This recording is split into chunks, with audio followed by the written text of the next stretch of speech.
স্বাধীনতা হারাতে সব সময় যুদ্ধ লাগে না, কখনো কখনো একটি রাষ্ট্রের ভেতরের দুর্বলতাই যথেষ্ট।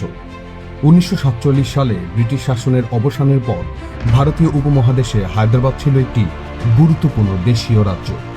এর শাসক ছিলেন নিজাম মীর ওসমান আলী খান।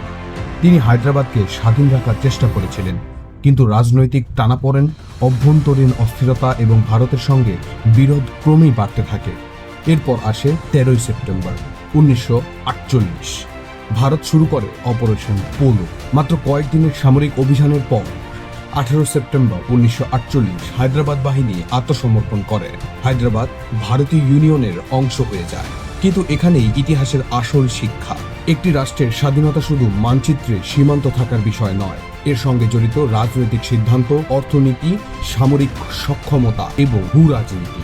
এই ইতিহাসটি বাংলাদেশের বর্তমান বাস্তবতার সঙ্গে মিলিয়ে চিন্তার নতুন প্রশ্ন তৈরি করেছেন এইচ আনামের পরাধীন স্বাধীনতা বইটি। তাই শুধু ইতিহাস পড়ায় না, ইতিহাসের ঘটনা থেকে বর্তমানকে বুঝতে শেখায়।